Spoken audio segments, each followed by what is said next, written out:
I'm Shubham Kumar. I secured All India Rank 1 in Civil Services Examination 2020. मैं कुमरी गांव Kadwa block Katihar district का रहने वाला हूं। मैंने अपनी प्राइमरी एजुकेशन अपने गांव से ही की और फिर मैंने अपना matriculation Vidyavihar residential school Parora Purnia Bihar से किया और 11th-12th मैंने चिन्मय विद्यालय बोकारो से किया।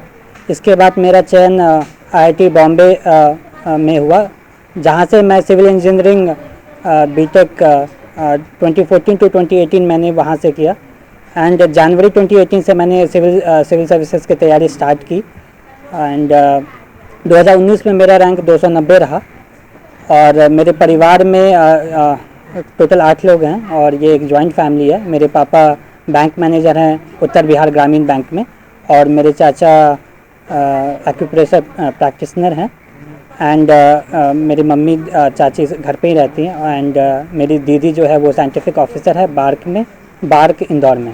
IAS बनने का जो सपना था वो बचपन से ही था एंड जब क्लास 9-10 में मैं था तो मुझे ऐसा लगा कि अगर मैं IIT जाता हूँ तो मेरे लिए एक अच्छा प्लेटफॉर्म मिलेगा।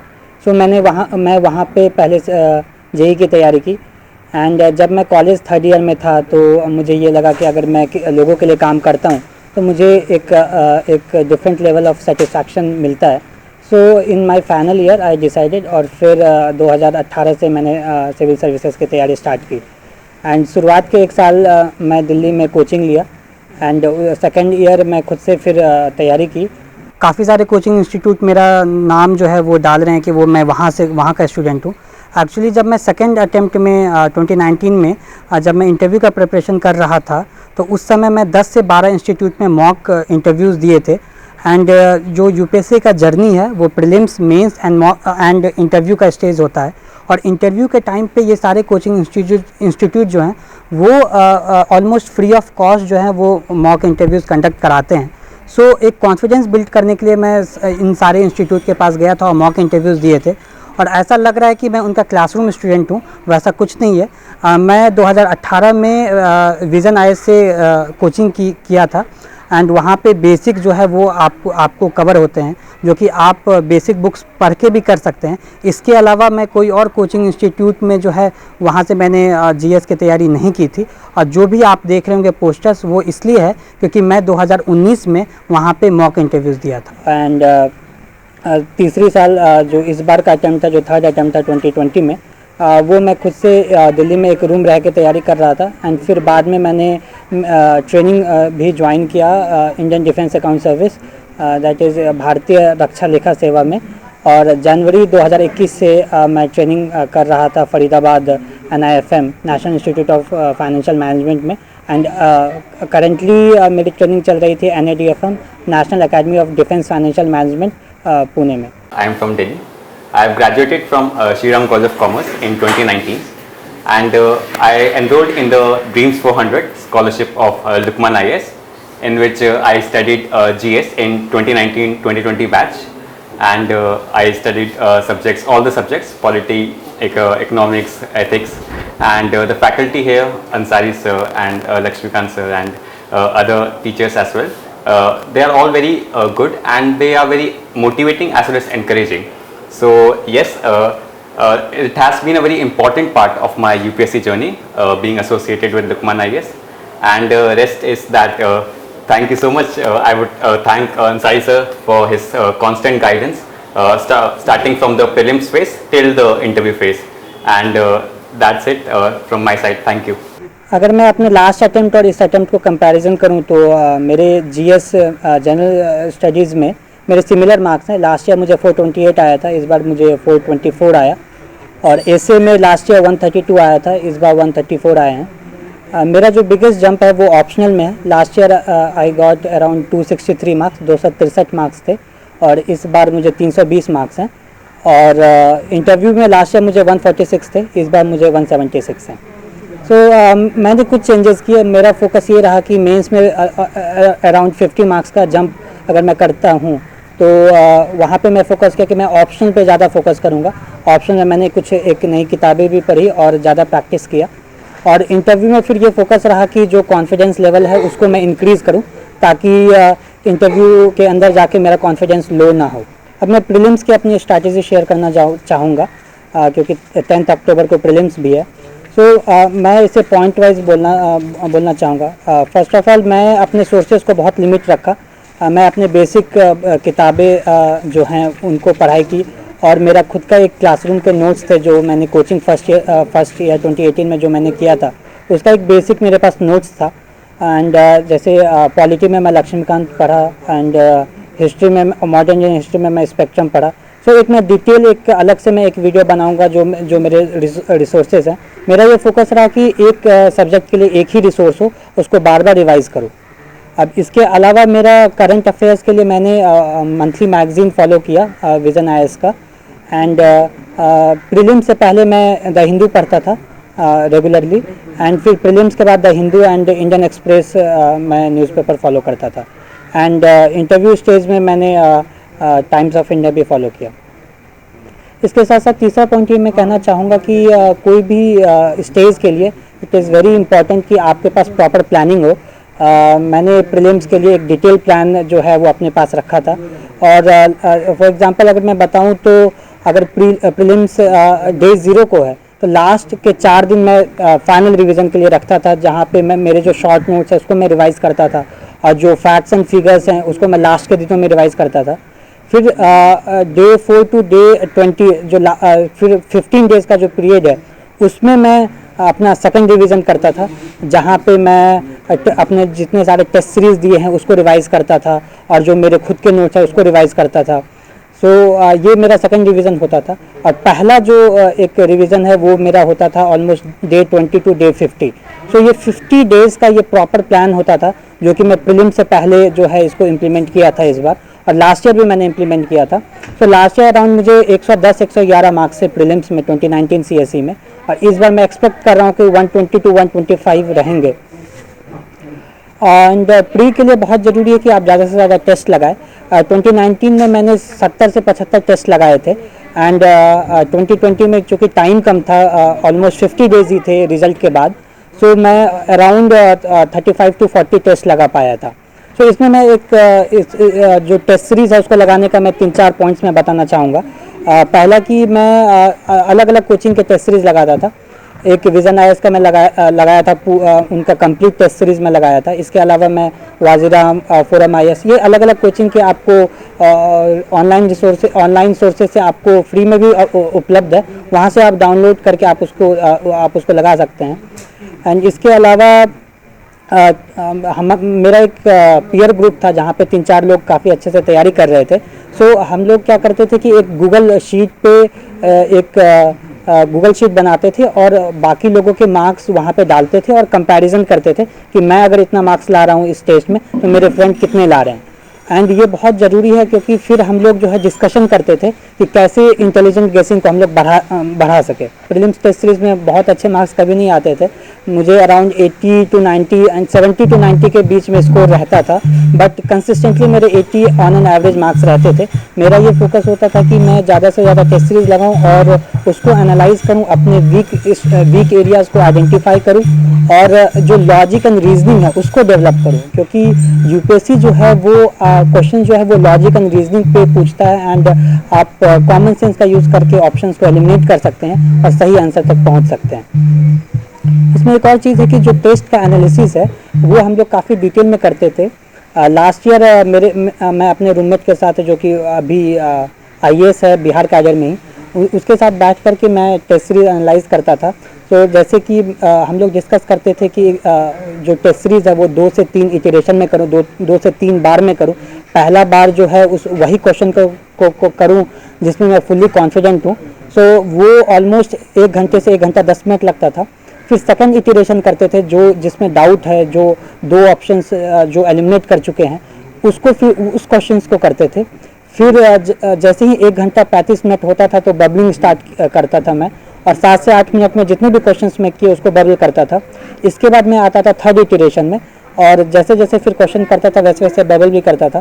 सो आई थिंक अगर आप नंबर ऑफ इटरेशन ज़्यादा करते हैं प्रीलिम्स में, सो आपका जो इंटेलिजेंट गेसिंग है वो इंक्रीज़ होगा, आप ब्लंडर्स जो है वो कम करेंगे। प्रीलिम्स में हर बार अटेम्प्ट किया, लास्ट ईयर मैं 93 अटेम्प्ट किया था और इस बार मैं 95 अराउंड अटेम्प्ट किया था। एंड जो प्रीलिम्स के जो मॉक टेस्ट जब मैं देता था तो ये कोशिश करता था कि ये एनालाइज करूं कि किस क्वेश्चंस को छोड़ने हैं। सो मेरा जो वीक एरिया है वो था हिस्ट्री। सो मैं कोशिश करता था कि 4-5 जो क्वेश्चन छोड़ रहा हूँ वो history and ancient and medieval के हों, और जो मेरा स्ट्रेंथ एरिया जैसे इन्वायरमेंट, साइंस एंड टेक, उसके क्वेश्चंस को मैं चाहता था कि ज़्यादा से ज़्यादा अटेम्प्ट कर पाऊँ। और ये मैं फिर अपने फ्रेंड्स के साथ भी डिस्कस करके ये कोशिश करता था कि ब्लंडर्स कम हो। और एक प्रीलिम्स में एक बहुत इंपॉर्टेंट होता है कि आपका इंटेलिजेंट गेसिंग जो है वो इंक्रीज़ हो। सो किसी भी टॉपर को 30-35 क्वेश्चन से ज़्यादा प्रीलिम्स में नहीं आता है। एंड इसके बाद हमारा टारगेट होता है कि लगभग 50 क्वेश्चन को हम इंटेलिजेंट गेसिंग करें और उसमें ज़्यादा से ज़्यादा मार्क्स लाएं। सो इसके लिए मैं क्या करता था कि मैं अपने फ्रेंड के साथ बैठता था और फिर डिस्कस करता था, क्योंकि वो कुछ क्वेश्चन जो है वो सही करता था और मैं कुछ क्वेश्चन सही करता था। तो फिर हम लोग डिस्कस करते थे कि चूँकि हमारा नॉलेज बेस सेम होता था, हम लोग डिस्कस करते थे कि उसने क्या अपने नॉलेज को कैसे यूज़ किया कि वो सही किया। सो इसको हम लोगों ने लास्ट ईयर काफ़ी अच्छे से फॉलो किया था। और जब ये हम लोगों ने एनालाइज किया तो ये पाया कि स्टार्ट में ये जो इंटेलिजेंट गेसिंग है वो स्टार्ट में जो 2 ऑप्शंस बचते थे उसमें 50% का प्रोबेबिलिटी रहता था। फिर ये डिस्कशन करते हम लोग जो है वो 10 में से 7-8 क्वेश्चन सही कर देते थे, वैसे क्वेश्चंस जहाँ पे 2 ऑप्शंस जो है वो एलिमिनेट कर चुके हैं। सो इसमें कोशिश होता था कि कुछ ऐसा नॉलेज का यूज़ करें जिसमें एक और ऑप्शन से एलिमिनेट करे और फाइनल आंसर तक पहुँच पाए। इसके अलावा मैं चूँकि अभी प्रीलिम्स आने वाला है तो इसके लिए मैं कुछ एग्ज़ाम हॉल के टिप्स देना चाहूँगा। आप जो है अभी कुछ नया टॉपिक्स कुछ नहीं पढ़े, जो आप पढ़े हैं उसको अच्छे से रिवाइज करें। एंड ये एग्ज़ाम जो है this is not only the test of knowledge, ये आपकी नॉलेज का बस टेस्ट नहीं है, ये आपका पर्सनालिटी एंड कॉन्फिडेंस का टेस्ट है। अगर ये मैं इम्प्लीमेंट करके देखा हूँ, क्योंकि मुझे मॉक में 80 मार्क्स आते थे, बट जब मैं एग्ज़ाम हॉल में जाता था तो काफ़ी कॉन्फिडेंट होके जाता था। एंड आधा घंटा पहले जा कर के रूम में बैठ के आंखें बंद करके ध्यान करता था कि मैं अच्छे से स्टेबल हो जाऊँ। और ये मैं सोचता था कि मैं जो हूँ इस बार अच्छे से प्रीलिम्स क्वालिफाई करूँगा। और जब एग्ज़ाम में मैं स्टार्ट करता था पेपर तो ये कहीं से भी ये डाउट नहीं होता था कि ये एग्ज़ाम जो है वो मेरे से नहीं हो पाएगा। सो आई थिंक ये कॉन्फिडेंस जो है वो आपको बहुत बड़ा रोल प्ले कर सकता है, क्योंकि इससे जो आप गेस वर्क करेंगे, आप अपना लिमिटेड नॉलेज को यूज़ करेंगे क्वेश्चन सॉल्व करने में, ये कहीं ना कहीं आपका इंक्रीज़ होगा और आप ज़्यादा से ज़्यादा आंसर को सॉल्व कर पाएंगे, ज़्यादा से ज़्यादा आप क्वेश्चन सॉल्व कर पाएंगे और कम से कम आप ब्लंडर करेंगे। आपको पेपर मिलता है तो आप जो क्वेश्चंस नहीं आता उसको लीव करिए। जैसा कि मैंने बताया कि आप first, second and third iteration करिए। पहले इटरेशन में पहली बार में वही क्वेश्चन करें जो आप कॉन्फिडेंट हैं, और जो ऑप्शंस जो आपका फोकस होना चाहिए वो राइट आंसर तक पहुंचने का होना चाहिए। तो इसके लिए आप ये करें कि जो रॉन्ग आंसर है उसको हटाएं। तो मेरा ये कोशिश होता था कि जो 4 ऑप्शंस हैं उसमें से जो सबसे ख़राब ऑप्शंस है उसको मैं पहले हटाता था, रादर देन जो सही ऑप्शन है उसको टिक करने के बजाय। तो 3 ऑप्शंस को मैं हटाता था तो फाइनल आंसर अपने आप पहुंच जाता था।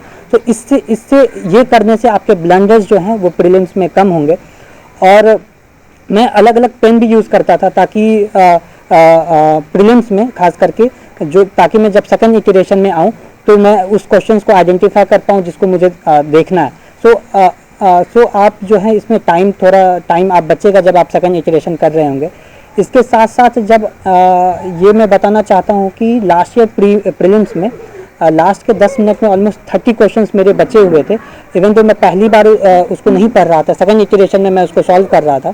सो उस समय आपका जो कामनेस है, आपका कॉन्फिडेंस जो है वो बहुत बड़ा रोल प्ले करता है, क्योंकि 30 क्वेश्चन 10 मिनट में करना हो, मैं एक बार उसको पढ़ चुका हूँ तो एक मन में ये होना चाहिए कि आप 20 सेकंड में एक वापस से उस क्वेश्चन को कर सकते हैं। तो इस कॉन्फिडेंस के साथ मैंने उसको अटेम्प्ट किया और जल्दीबाजी नहीं की कि लास्ट में 5 मिनट बचा है तो मैं जल्दी जल्दी क्वेश्चन कर दूं। मैं उसको आराम से सॉल्व किया और इस वजह से जो है वो मेरे प्री के जो मार्क्स हैं, मैं फॉरेस्ट सर्विस के लिए भी क्वालिफाई हुआ था, प्री के मार्क्स जो है वो 120 प्लस उम्मीद है कि रहना चाहिए। प्री का पेपर टफ आता है तो ये आप बिलीव करिए कि ये सबके लिए टफ है। तो उस समय आपको ये अपने पे कॉन्फिडेंस रहना चाहिए और जो भी आप पढ़े हैं, जो भी आप इतने 1 साल में पढ़े हैं उस पर आप कॉन्फिडेंट रहें और ये समझिए कि आप ज़रूर इस एग्ज़ाम को क्वालिफाई कर सकते हैं। प्रीलिम्स में एक बहुत इंपॉर्टेंट रोल प्ले करता है इटिमोलॉजी का। जो कोई भी वर्ड जो है प्री के जो क्वेश्चन आए हैं वो वर्ड का कुछ मतलब होता है।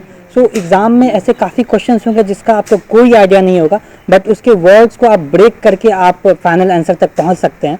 फॉर एग्जांपल अभी मुझे कोई क्वेश्चन याद नहीं आ रहा 2020 का, बट 2018 में या 17 में क्वेश्चन था एम स्ट्रिप्स करके। सो वहाँ पे जो स्ट्रिप्स हैं वो जो है वो उससे पता चल रहा है कि ये टाइगर से रिलेटेड कुछ है। सो इस टाइप का इटिमोलॉजी का यूज़ करें, और इसके लिए आप यूट्यूब पे एक सर हैं रैंक 17 2018 के, रैंक 17 आई थिंक, तो उसका एक वीडियो यूट्यूब पे है, वो आप फॉलो कर सकते हैं। प्रीलिम्स में ये बहुत ज़रूरी है कि आपका नॉलेज बेस जो है वो आप ज़्यादा से ज़्यादा पढ़े, वाइड हो थोड़ा। सो इसके लिए मैं PIB से टॉप 10 मिनिस्ट्रीज़ जो मुझे लगता है इंपॉर्टेंट है उसका ईयर एंड रिव्यू पढ़ता था। और इन्वायरमेंट के लिए मैं जो यूनाइटेड नेशंस के अलग अलग वेबसाइट हैं, CBD है हो गया एंड CCD हो गया, इसके सारे वेबसाइट पे जा करके थोड़ा थोड़ा इन्फॉर्मेशन निकालता था, और इससे आपका नॉलेज बहुत थोड़ा ब्रॉड होगा और आप क्वेश्चंस को अच्छे से अटेम्प्ट कर पाएंगे। अब मैं अपना मेंस स्ट्रैटेजी शेयर करना चाहूँगा।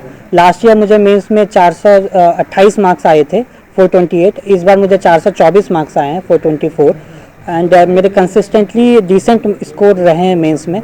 मैं एक एक करके मैं मेंस का स्ट्रैटेजी शेयर करना चाहूँगा। GS1 में जो लास्ट ईयर भी फॉलो किया और इस बार भी फॉलो किया, वो ये कि जो ज्योग्राफी और हिस्ट्री के क्वेश्चंस हैं, मैं कोशिश किया कि उसमें वैल्यू एडिशन मैं कर पाऊँ, उसमें जो है वो मैं डायग्राम्स बना पाऊँ। सो इस बार के GS1 में मैंने ऑलमोस्ट 17 to 18 डायग्राम्स बनाए थे, एंड चारों GS का मेरा ये फोकस रहा कि मेरा जो कंटेंट है वो लिमिटेड हो, मेरे जो बुक्स हैं वो लिमिटेड हो। सो इसके लिए मेरे खुद के नोट्स को मैं ज़्यादा से ज़्यादा फॉलो किया, और इसके अलावा जो मेंस के मैं टेस्ट सीरीज़ लगाए थे उससे मैं शॉर्ट नोट्स बनाता था, और टॉपर्स के कॉपीज़ को मैं विजन IAS के ऐप के थ्रू मैं वहाँ देखता था, और वहाँ से भी मैं कोशिश करता था कि कुछ पॉइंट्स जो हैं जो अच्छे लग रहे हैं उसको मैं अलग से पेज में लिखता था। एंड पूरा मेंस का जो ये जर्नी रहा उसमें 2-3 चीज़ें जो मैं कंसिस्टेंटली फॉलो किया। पहला जो मैं बताया कि लिमिटेड रिसोर्सेज, सेकेंडली कि मैं टेस्ट सीरीज़ जो है वो मैं काफ़ी अटेम्प्ट किया। लास्ट ईयर अराउंड मैं 30 to 35 टेस्ट में लगाया था, और इस साल टाइम कम होने की वजह से मैं ऑलमोस्ट 10 to 15 टेस्ट लगाया था। एंड टेस्ट सीरीज़ भी 2 तरीके के मैंने लगाए। एक डेली आंसर राइटिंग प्रैक्टिस, जो कि मैं खुद रूम पे बैठ के 6-7 क्वेश्चन 1 घंटे में करता था, और इसके अलावा हर तीसरे चौथे दिन जो है वो मैं फुल लेंथ टेस्ट एंड जो सेक्शनल टेस्ट है 3 घंटे का, वो मैं लगाता था। एंड इसके अलावा मैं फोकस किया कि मेरा प्रेजेंटेशन जो है वो इम्प्रूव हो, और जो वैल्यू एडिशन हैं वो अच्छे से हो पाए, और सारे के मैं शॉर्ट नोट्स बनाता था ताकि मैं एंड में एग्ज़ाम में उसको मैं अपने आंसर में इंक्लूड कर पाऊँ। सो GS1 में जैसे ज्योग्राफी में मैंने बताया कि मैंने कुछ डायग्राम्स अलग से छाट के रखे थे। फॉर एग्जांपल इंडिया का नक्शा बना करके कौन सा एरिया फ्लडिंग के लिए प्रोन है, कौन सा एरिया में ड्राउट आता है, कौन सा एरिया में अर्थक्वेक आता है। तो इस टाइप से मैंने जो है वो डायग्राम जो है वो रेडी करके रखा था, ताकि इस टाइप के क्वेश्चंस आते ही हैं। जैसे वाटर मैनेज के क्वेश्चंस आप देखेंगे हर साल आते हैं, तो वाटर के लिए मैं एक चार्ट बना के रखा था कि 1947 में ऑलमोस्ट 5000 लीटर्स पर पर्सन अवेलेबल वाटर अवेलेबिलिटी थी इंडिया में, फिर अभी क्या है 1600 लीटर्स के करीब है, एंड फिर 2050 में क्या होगा ऑलमोस्ट 1000 लीटर्स। सो ये एक जो चार्ट ये मैं बोल रहा हूँ, ये आप अलग से आप पहले से सिलेबस को देखते हुए आप प्रिपेयर कर सकते हैं, क्योंकि एग्ज़ाम में आपको कुछ नया चीज़ याद नहीं आएगा। जो आप प्रिपेयर पहले से किए हुए हैं और जो आप प्रैक्टिस किए हुए हैं टेस्ट में, वो आप बाकायदा एग्ज़ाम हॉल में आप उसको इम्प्लीमेंट कर सकते हैं। इसके अलावा मेंस के लिए बहुत ज़रूरी है कि आप प्रीवियस ईयर क्वेश्चंस को देखें और प्रीवियस ईयर क्वेश्चन से आप एनालाइज करें। मैं लास्ट ईयर के मुकाबले इस बार मैं प्रीवियस ईयर क्वेश्चन को भी देखा था। अपने 2-3 लोगों का, हमारा एक ग्रुप था 3 लोगों का, उसमें मेरे फ्रेंड जो हैं वो IRS हैं, उनके साथ में बैठ के मैंने ये प्रीवियस ईयर क्वेश्चन को मैं देखा था और उसके मॉडल आंसर्स भी प्रिपेयर किए थे। और चूँकि UPSC का सिलेबस ऐसा है कि काफ़ी सारे टॉपिक्स जो हैं वो रिपीट होते हैं, अलग फॉर्मेट में रिपीट होते हैं, बस आपको करंट अफेयर्स के चीज़ों को ऐड करना होता है। फॉर एग्ज़ाम्पल जैसे वाटर का मैं बताया, जैसे गवर्नेंस हो गया पेपर 2 में, वो रिपीट होंगे क्वेश्चंस। पंचायती राज इंस्टीट्यूशंस रिपीट होते हैं, वो सिलेबस में भी हैं। सो आप इन सारे टॉपिक्स का आप शॉर्ट नोट्स बना सकते हैं, और जो करंट अफेयर्स में चीज़ें चल रही हैं उनका आप वैल्यू एडिशन कर सकते हैं ताकि आपका आंसर एक थोड़ा यूनिक हो और एनरिच आंसर हो सके। से मैं कहूँगा कि जो मैं टेस्ट सीरीज़ लगाया था, जो कि GS1 का सिलेबस बहुत वास्ट है, सो जो मैं टेस्ट सीरीज़ लगाया था उसको मैं एज अपना नोट्स के तरह उसको मैं रखता था। एंड फॉर एग्जांपल मैंने विजन आईएएस के टेस्ट सीरीज़ लगाए थे, सो उसका मैं नोट्स अलग से रखता था और जो वैल्यू एडिशन चीज़ें हैं वो टॉपिक्स को मैं गूगल करता था और वहाँ से फिर मैं वो अपने नोट्स में डालता था। फॉर एग्जांपल हिस्ट्री में जैसे अगर मैं मौर्य एम्पायर के बारे में पढ़ रहा हूँ, सो गूगल करके उसके इमेजेस जैसे मौर्यन पिलर है उसके डायग्राम्स को अपने नोट्स में इंक्लूड कर लेता था। बुद्धिज़्म जैनिज़्म से रिलेटेड कोई डायग्राम्स हैं तो उसको इंक्लूड कर लेता था कि बुद्धिज़्म जैनिज़्म के कहाँ कहाँ साइट्स हैं इंडिया में। सो अगर बुद्धिज़्म जैनिज़्म का कोई क्वेश्चन आया तो इंडिया का नक्शा बना करके कहाँ कहाँ इंपॉर्टेंट साइट्स हैं उसको मैं दिखा देता था। GS2 में मैंने वैल्यू एडिशन के लिए जो सुप्रीम कोर्ट के जजमेंट्स हैं उसको मैं अपने आंसर्स में इंक्लूड करता था। इसके साथ साथ काफ़ी ज़्यादा रिसर्च पेपर्स आते हैं, जैसे नीति आयोग का डॉक्यूमेंट है स्ट्रैटेजी फॉर न्यू इंडिया @75, उसको मैं थॉरली पढ़ा और वहाँ से नोट्स बनाए और उसके भी फिर शॉर्ट नोट्स बना करके उसको मैं एज अ पॉइंट यूज़ करता था कि एजुकेशन में जो है वो ऐसा होना चाहिए as suggested by NITI Aayog in its document strategy for new India @75।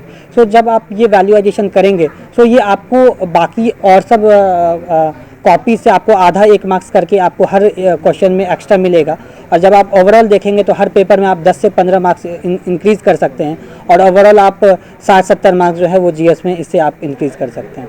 GS3 के लिए मेरा बेस मेरा जो था वो सेम ही था, मेरे खुद के नोट्स थे।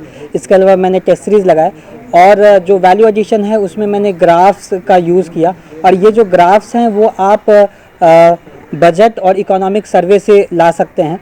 काफ़ी वहाँ पे ग्राफ्स रहेंगे तो आपको बस ये करना है कि आपको 10 ग्राफ जो हैं 10 से 15 ग्राफ को अलग से सेपरेटली लिख लेना है।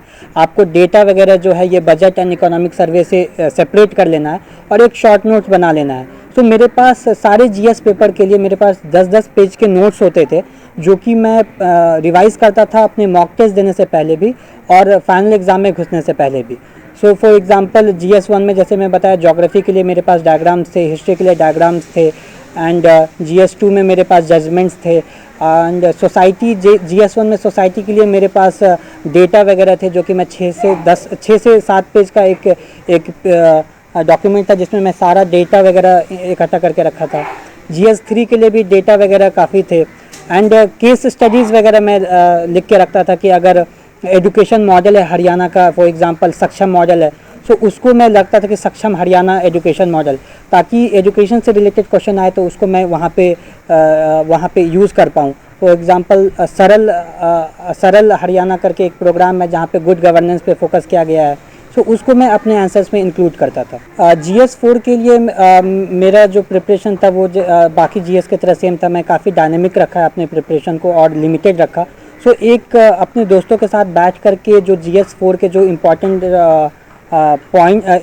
वर्ड्स हैं एथिक्स में, उन सारे वर्ड्स का एक डेफिनेशन और एग्जांपल्स जो है वो करंट एग्जांपल्स करके एक PDF बनाया था, एक डॉक्यूमेंट बनाया था जो कि 3-4 लोग मिलके हम लोग डिस्कस करते थे और फिर उसको जो भी क्वेश्चंस अगर आता है जैसे पर्सनालिटी पे आता है या एटीट्यूड पे आता है, एप्टीट्यूड पे आता है, तो ये सारे के डेफिनेशन जो है वो रेडी रखता था और इसके एग्जांपल्स भी रेडी रखता था ताकि अगर क्वेश्चंस वैसे आए तो उनको यूज़ कर पाएँ। इसके साथ साथ एग्जांपल्स के लिए आप न्यूज़पेपर से आप एग्जांपल्स निकाल सकते हैं और मैं ऑनरेबल प्राइम मिनिस्टर के मन की बात को भी सुनता था और वहाँ से जो वो शेयर करते हैं वो काफ़ी सारे एग्जांपल्स शेयर करते हैं।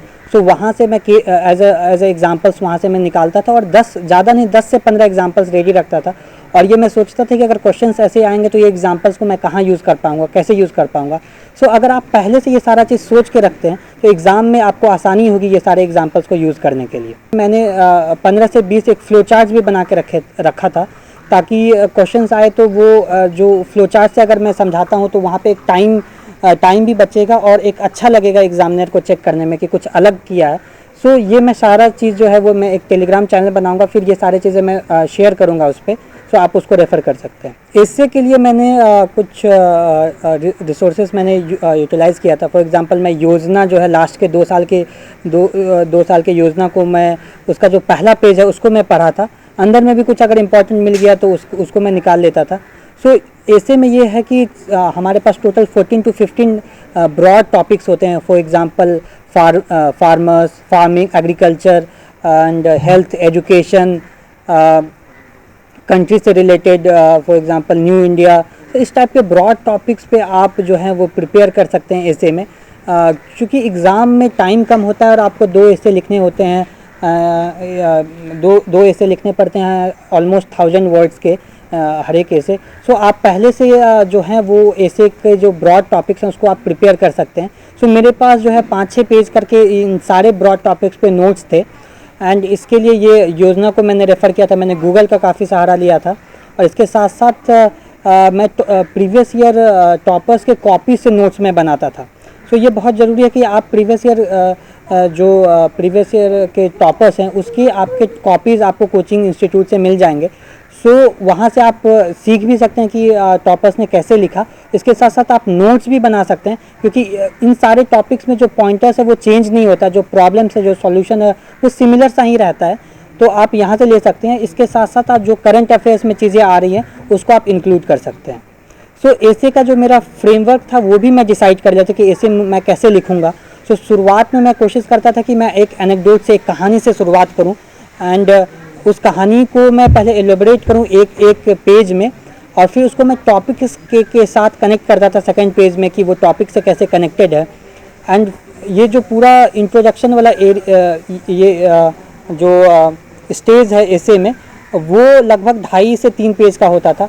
फिर मेन बॉडी आता था जो कि मैं 5 से 6 पेज में लिखता था, जहाँ पे मैं ऐसे को डायमेंशनलाइज करता था। कोई भी टॉपिक है उसको मैं अलग अलग डायमेंशंस में, सोशल, पॉलिटिकल, इकोनॉमिकल, एडमिनिस्ट्रेटिव, फिर क्लाइमेट चेंज, ये सारे जो एरियाज़ है, इन्वायरमेंट, ये सारे एरिया में डायमेंशनलाइज करता था ताकि ऐसे जो है वो ब्रॉड हो सके। ज़्यादा से ज़्यादा टॉपिक को मैं ब्रॉड करता था। फिर मैं अगले 3 पेज में कुछ क्वेश्चंस पूछता था कि कैसे इस चीज़ को अचीव कर सकते हैं। अगर कोई भी प्रॉब्लम्स वाला एरिया, फॉर एग्जांपल अगर हेल्थ है, तो क्वेश्चन पूछता था कि हेल्थ में क्या प्रॉब्लम्स हैं, क्या चीज़ें हैं, उसका क्या सॉल्यूशन है। सो ये सारी चीज़ों को मैं 3 पेज में फिर लिखता था। फिर लास्ट के 2 पेज में मैं कंक्लूड करता था और यहाँ पे भी कंक्लूज़न में फिर मैं जो मेरा इंट्रोडक्शन होता था उसके साथ मैं लिंक करता था ताकि एक स्टोरी जैसा बने, जो ऐसे जो भी एग्जामिनर जो चेक कर रहा है उसको एक ऐसे पढ़ के एक अच्छा लगे और वो एक अच्छे से कनेक्ट कर पाए। और ऐसे में अगर आप कोट वगैरह यूज़ कर सकते हैं तो आप कोट्स यूज़ कर सकते हैं। मैंने कंक्लूज़न में जो है वो पहले से कोट्स तैयार रखता था और उसको मैं कोशिश करता था कि वो ऐसे में कंक्लूज़न में मैं उसको यूज़ कर पाऊँ। पूरे यूपीएससी जर्नी में इट इज़ वेरी इंपॉर्टेंट कि आप आंसर राइटिंग बहुत करें। मैंने अपनी यूपीएससी की जर्नी 2018 में जनवरी से किया और फरवरी 2018 से ही मैं आंसर राइटिंग स्टार्ट किया था। सो यहाँ पे ज़रूरी है कि आप बहुत छोटे टारगेट रख के स्टार्ट कर सकते हैं। मैं स्टार्टिंग में बस एक क्वेश्चन हर दिन लिखता था एंड ये मैं 1 महीना तक किया था, फरवरी पूरा। एंड फिर मैं प्रीलिम्स का तैयारी में लग गया था एंड फिर प्रीलिम्स के बाद फिर मैं आंसर राइटिंग को कंटिन्यू रखा। सो आंसर राइटिंग आप जल्द से जल्द स्टार्ट कर सकते हैं। आप जब 1-2 टॉपिक जब आप पढ़ लें, for example polity and economics, and अगर आप न्यूज़ फॉलो कर रहे हैं तभी से आप आंसर राइटिंग स्टार्ट करें, क्योंकि एक दिन में आंसर राइटिंग ऐसी चीज़ है जो कि आपको एक दिन में नहीं आएगा। आपको कंटिन्यूस एंड कंसिस्टेंटली आपको मेहनत करना पड़ेगा। आंसर राइटिंग के लिए मैंने कुछ ऑनलाइन सोर्सेज को भी रेफ़र किया था। फॉर एग्जांपल क्वेश्चंस जो हैं आप गूगल करके आप क्वेश्चंस निकाल सकते हैं। फॉर एग्जांपल IS बाबा एक ऑनलाइन वेबसाइट है, इनसाइट्स ऑन इंडिया एक वेबसाइट है, वहाँ से आप डेली क्वेश्चंस वहाँ से निकाल सकते हैं। अगर आपको कहीं से क्वेश्चंस नहीं मिल रहे हैं तो आप प्रीवियस यूपीएससी के वेबसाइट पे जाइए, upsc.gov.in, वहाँ से आप प्रीवियस ईयर क्वेश्चन को डाउनलोड करिए और प्रीवियस ईयर क्वेश्चन को आप एक एक करके आप आंसर राइटिंग प्रैक्टिस कर सकते हैं। आंसर राइटिंग में 3-4 चीज़ें इंपॉर्टेंट है। फर्स्टली कि आपका एक वेल स्ट्रक्चर होना चाहिए। मैं हमेशा से introduction, main body and conclusion हमेशा से हर क्वेश्चन में लिखा। इनफैक्ट अगर 2 मिनट भी अगर मैं लिख रहा हूँ तो मैं पहले इंट्रो देता था, फिर मेन बॉडी लिखता था, फिर कंक्लूजन लिखता था। और सारा का सारा जो पॉइंट्स होते, जो आंसर होता था वो मेरे पॉइंट्स में होते थे। मैं कोशिश करता था पॉइंट्स में लिखूँ। कभी कभी जो GS 4 एंड GS 2 के क्वेश्चंस होते हैं वो काफ़ी एनालिटिकल होते हैं, तो वहाँ पे आप पैराग्राफ फॉर्म में शिफ्ट कर सकते हैं। लेकिन यहाँ पे भी आपको ध्यान देने का ज़रूरत है कि आपका जो पैराग्राफ हो 3-4 मैक्सिमम 5 लाइन से ज़्यादा नहीं होना चाहिए। सो आप अगर आप पैराग्राफ में लिखते हैं तो फ्रिक्वेंट पैराग्राफ चेंज करिए। अगर आप पॉइंट्स में लिखते हैं तो आपके पॉइंट्स जो हैं वो 3-4 लाइन से ज़्यादा के नहीं होने चाहिए। एंड सेकेंडली मैं फोकस करता था कि अगर 10 मार्कर क्वेश्चंस हैं सो उसको मैं 2 भाग में डिवाइड करता था, एंड 15 मार्कर के क्वेश्चंस को मैं 3 सब क्वेश्चंस में डिवाइड करता था। एंड मैं कोशिश करता था कि ये डिवाइड करने के बाद मैं 10 मार्कर में 5 + 5 10 पॉइंट्स लिखूं, एंड 15 मार्कर में मैं 15 पॉइंट्स लिखूं, 5 + 5 + 5। और जो आंसर है वो आपका ऑप्टिमिज्म में एंड होना चाहिए। ऐसा नहीं लगना चाहिए कि आप बहुत नेगेटिव पर्सन है। आपको इश्यूज़ को हाईलाइट करना है, but at the same time आपको सॉल्यूशन भी प्रोवाइड करना है और ये दिखाना है कि आप एक पॉजिटिव माइंडसेट के व्यक्ति हैं। जैसा कि मैंने GS 1 से GS 4 में बताया कि आपको वैल्यू एडिशन करना है, और वैल्यू एडिशन के लिए आपके पास शॉर्ट नोट्स होना चाहिए जो कि आप आंसर्स में इंक्लूड कर सकते हैं। एंड आंसर राइटिंग में एक बहुत ज़रूरी है कि आपका टाइम मैनेजमेंट सही से हो, क्योंकि आपको 3 घंटे में 50 पेज लिखना होता है और ये काफ़ी ड्रेनिंग सा टाइम होता है। सो अगर आप पहले से बहुत प्रैक्टिस किए हुए होंगे अपने रूम पे या टेस्ट सेंटर में जाके, तो एग्ज़ाम में आप जो है वो 3 घंटे में 50 पेज लिख पाएंगे। सो इसके लिए बहुत ज़रूरी है कि जो भी आप आंसर राइटिंग कर रहे हैं वो टाइम लिमिट के साथ करें। शुरुआत में मैं क्या करता था कि जो टाइम लिमिट को उसको ब्रीच करता था, फिर मुझे ये रियलाइज़ हुआ कि अगर मैं टाइम लिमिट में नहीं लिख रहा हूँ तो एग्ज़ाम में भी मैं नहीं लिख पाऊँगा। सो इसलिए आप 7 से 8 मिनट में 10 मार्कर क्वेश्चन को लिखें और 11 से 12 मिनट में 15 मार्कर को लिखें। ये बहुत ज़रूरी है कि आप सारा क्वेश्चन जो है वो एवरेज लिखें, रादर देन कि आप 5 क्वेश्चन को बहुत अच्छा लिख रहे हैं और फिर 15 क्वेश्चन में आप बहुत हड़बड़ी में लिख रहे हैं। सो इट्स वेरी इंपॉर्टेंट कि आप सारे क्वेश्चंस को अच्छे से अटैम्प्ट करें, क्योंकि सारे क्वेश्चंस जो है शुरुआत के 10 क्वेश्चंस 10 मार्कर के होते हैं, फिर लास्ट के 10 क्वेश्चन 15 मार्कर के होते हैं। सो आप हर एक क्वेश्चन को इक्वल टाइम दें और हर एक क्वेश्चन को अच्छे से लिखें। प्रिपरेशन में बहुत ज़रूरी है कि आपका एक प्रॉपर शेड्यूल और एक प्लानिंग हो। सो मेरा एक हमेशा से एक ब्रॉड प्लान होता था कि प्रीलिम्स से 2 महीने पहले मैं क्या करूँगा, प्रीलिम्स और मेंस के बीच में क्या करूँगा, मेंस के बाद क्या करूँगा। तो एक ब्रॉड एक प्लान हो। फिर 1 साल 1 से 1.5 साल का जो मेरा प्रिपरेशन फेज़ था 2018 to 2019, फिर 2019 to 2020। सो उसमें एक ब्रॉड प्लान रखें कि आप चीज़ों को किस समय पढ़ रहे हैं। इसके अलावा आप एक मंथली प्लान रखें और फिर डेली प्लान रखें। सो मैं अपने स्टडी टेबल के आगे एक प्लानिंग का एक नोट्स में चिपका के रखता था, एक टाइम टेबल का, कि मैं इतने घंटे पढ़ रहा हूँ, मैं इतने बजे से इतने बजे पढ़ रहा हूँ। और चीज़ों को आप जितना माइन्यूटली प्लान करेंगे उतना आप अच्छे से एग्जीक्यूट कर पाएंगे। सो डेली का मैं टारगेट रखता था, और इवन अगर मैं 70% या 60% भी अचीव कर पा रहा हूँ अपने टारगेट को, तो ये मैं समझता था कि मैं अच्छा कर रहा हूँ, और फिर मैं उसको रीप्लान करता था। So planning and time management can play a very big role. So आपका ऐसे नहीं होना चाहिए कि आप 1 हफ्ता पूरा वेस्ट कर दे रहे हैं पूरे ड्यूरेशन में। आप ब्रेक ले सकते हैं, बट आपको पता होना चाहिए कि आपका टाइम कहाँ जा रहा है। अभी मैं कुछ डूज एंड डोंट्स डिस्कस करने की मैं करना चाहूँगा। फॉर एग्ज़ाम्पल मेरे लिए क्या वर्क किया, मेरे लिए टाइम प्रॉपर प्लानिंग काफ़ी वर्क किया। मेरे पास हमेशा से एक ब्रॉड स्ट्रैटेजी रहा। फिर इसके साथ साथ मेरे पास हमेशा से एक अच्छा पीयर ग्रुप रहा, जो 3-4 लोगों का मेरा क्लोज ग्रुप था वो रहा। वहाँ से फिर लोग अभी सर्विस में भी है। एंड फिर प्रीलिम्स के बाद लास्ट ईयर में 2019 में मैंने लाइब्रेरी ज्वाइन किया था। और फिर लाइब्रेरी जो है वो आप स्टडी रूम की तरह होता है, वहाँ पे आप जाके पढ़ सकते हैं, वहाँ पे बाकी लोग भी पढ़ते हैं। सो अगर इससे मुझे काफ़ी मोटिवेशन मिला और एक लंबे आवर्स तक मैं पढ़ाई कर पाता था। सो जिसको भी इंटरेस्ट है आप लाइब्रेरी में एक बार ट्राई कर सकते हैं। फिर आंसर राइटिंग आप जितनी जल्दी ट्राई कर सके वो आप आंसर राइटिंग आपको स्टार्ट करना चाहिए। एंड इसके साथ साथ आप फैमिली के टच में रहे, क्योंकि उनका सपोर्ट भी एक बहुत पॉजिटिव एक पॉजिटिव एटीट्यूड आपको लाता, आपके पॉजिटिव एनर्जी आप में लाता है, और फिर आप अच्छे से तैयारी कर सकते हैं।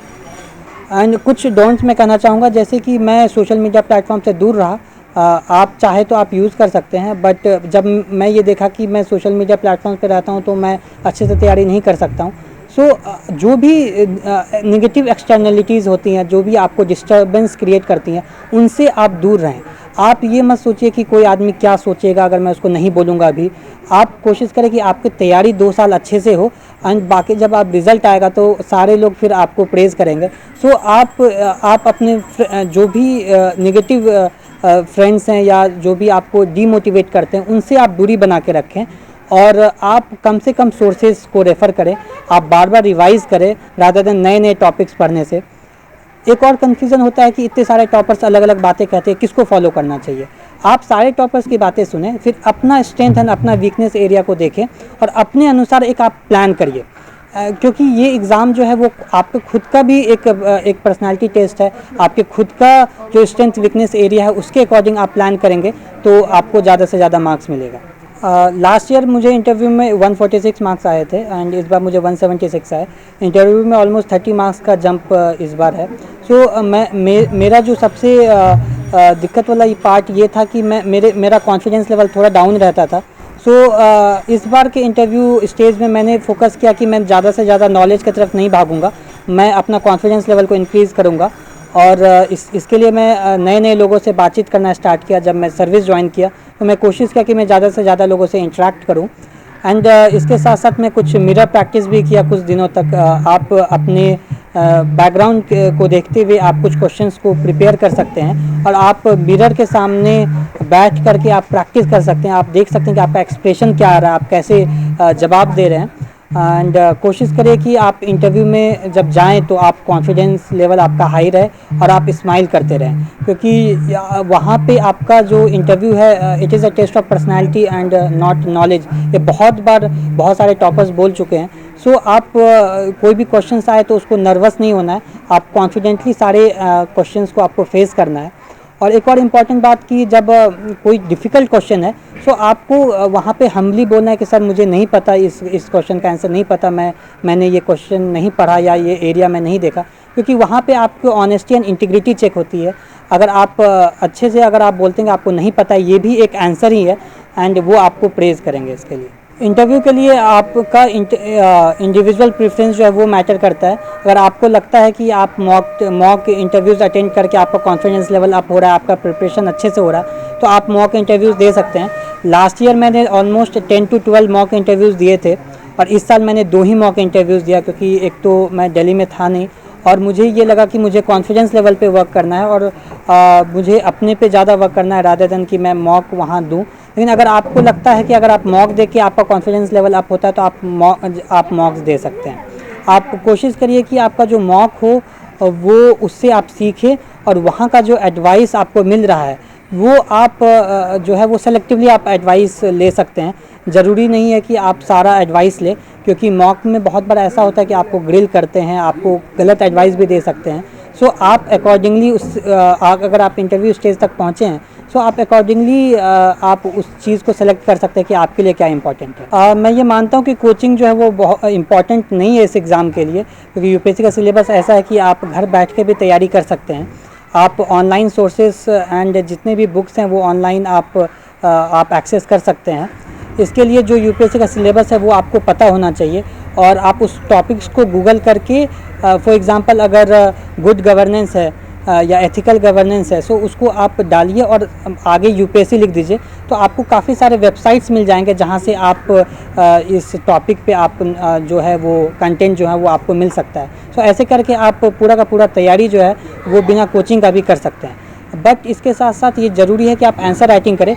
आंसर राइटिंग के लिए आप या तो प्रीवियस ईयर क्वेश्चन का यूज़ कर सकते हैं या जो कोचिंग के जो टेस्ट सीरीज़ हैं वहाँ से आप मदद ले सकते हैं। जो भी यूपीएससी एस्पिरेंट है उनके लिए मैं 2-3 चीज़ें कहना चाहूँगा कि फर्स्टली आपको बिलीव करना चाहिए, बिलीव ये रखना चाहिए कि अगर आप अलग अलग इमोशंस के थ्रू गुजर रहे हैं, आप लो फील कर रहे हैं, आप फेयरफुल हैं, सो ये सारे टॉपर्स जो हैं जो लिस्ट में आए हैं वो भी इस फेज़ से गुजरे हैं। सो आपको अपने पे एक कॉन्फिडेंस रखना चाहिए, रहना चाहिए और आपका एक प्रॉपर प्लानिंग होनी चाहिए एंड आप पॉजिटिव रहें और मोटिवेटेड रहें पूरे जर्नी में। आप अगर नंबर ऑफ़ अटेम्प्ट्स आपके इंक्रीज़ हो रहे हैं सो आप ये कोशिश करें कि आपका इंक्रीमेंटल इम्प्रूवमेंट हो, हर मेंस में हर इंटरव्यू में आपके मार्क्स बढ़े। डीकेटी के थ्रू मैं टॉपर्स के काफ़ी सारे वीडियोस में देखता था बिकॉज़ ये मेरे लिए एक मोटिवेशन का काम करता था। और जब भी मैं लो फील करता था तो मैं काफ़ी सारे टॉपर्स के वीडियोस DKTP और अदर प्लेटफॉर्म्स पे भी मैं देखता था और फिर मोटिवेटेड रहता था। मैं कुछ कोट्स जो हैं वो अपने टेबल के आगे चिपका के रखता था। फॉर एग्जांपल मैं ये लिख के रखता था कि I will become a better version of myself. And दूसरा मैं लिखता था कि the more you sweat in peace the less you bleed in war. So आप जितना प्रैक्टिस करेंगे अपने रूम पे बैठ के अपने अपने पीयर ग्रुप में, उतना आपको आसानी होगा मेन एग्ज़ाम में।